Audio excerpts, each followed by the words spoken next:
Hey guys, welcome back to the Bria Tribe. I hope everyone is doing well.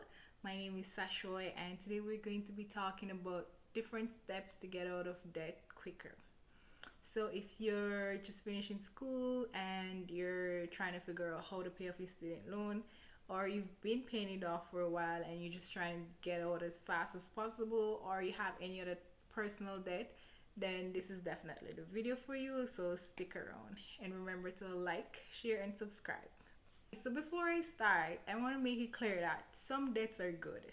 You have debts that you take out to start a business, and that business is bringing in profit, paying off your debt.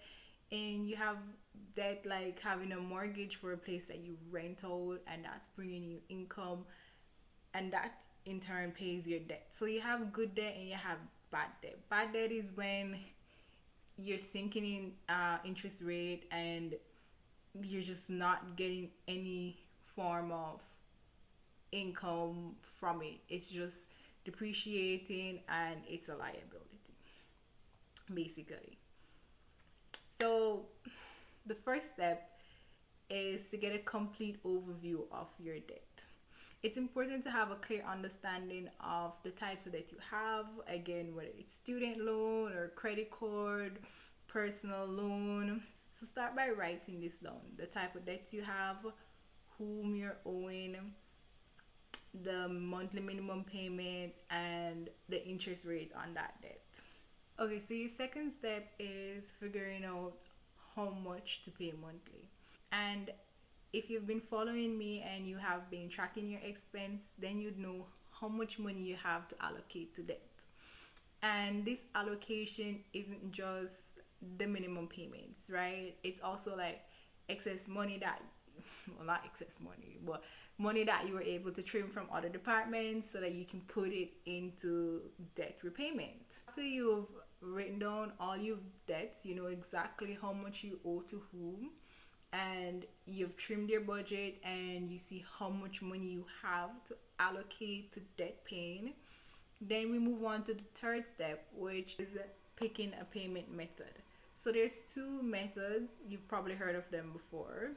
One is the Avalanche method, and the second one is the Snowball method.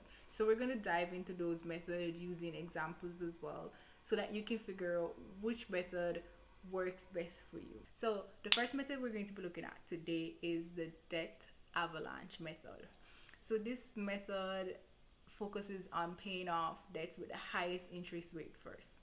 So you still continue to make the minimum payments on all your other debts, but the one with the highest interest rate, you focus on paying that off first. So the majority of money that you have left, you allocate that to the highest interest rate first. Okay, so let's look at an example to help drive this across. So say your credit card loan is 1,200 with an interest rate of 10% and a minimum payment of $100. Your student loan is $10,000, interest rate 2% and minimum payment $300. And your personal loan is $3,000, interest rate is 4%, and minimum payment is $200. In this scenario, if you have, let's say, $1,000 to pay for your debt for this particular month, you would spend $500 on your minimum payment for your student loan and your personal loan, and then you would have that remaining $500, and you would put that towards your credit card, and you will continue until you've had your credit card paid off. After that, then you move towards your personal loan, because that has the second highest interest rate. So you move towards paying off your personal loan, and then after that is paid off, then you move towards completely paying off your student loan. So pros and cons. Of course, there's pros and cons. So it reduces the amount of interest rate that you pay and the time it takes to get all your payments done. But it takes a lot of discipline and commitment. So if you're not disciplined, you might just pay all your minimum payments and then go with the rest of the money. But if you're very disciplined, then you'll get it done. So if you're scared that you're not very committed or you won't be able to commit, then let's look into the other method and see if that one will work best for you. So the next method is the snowball method. And this basically is paying off your smallest loan first. So if we look at the same example, your credit card, your student loan, and your personal loan, the personal loan is the smallest amount owed. So $500 you have after paying your credit card and your student loan minimum payment, you put all that to your personal loan until that one is complete. And then after you finish paying off your personal loan, the next smallest loan will be a student loan, so you pay that off next, and then you move to your credit card loan until you're completely finished.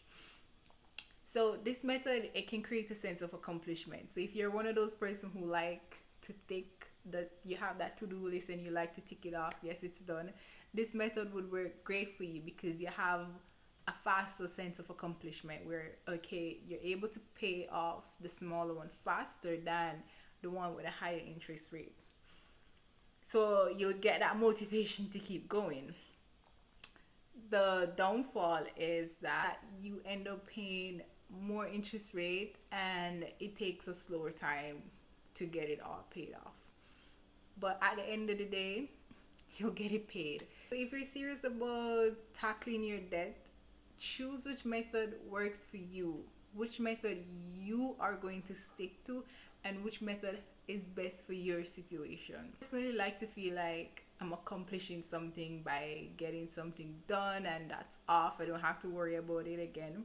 But that's just my personality. So when I finished university and I had all these different payments to pay back, my first job after I spent on my necessities, whatever I had left, I put it into the smallest loans, whether it was like credit cards or whatever, and I kept going and going until I was completely done.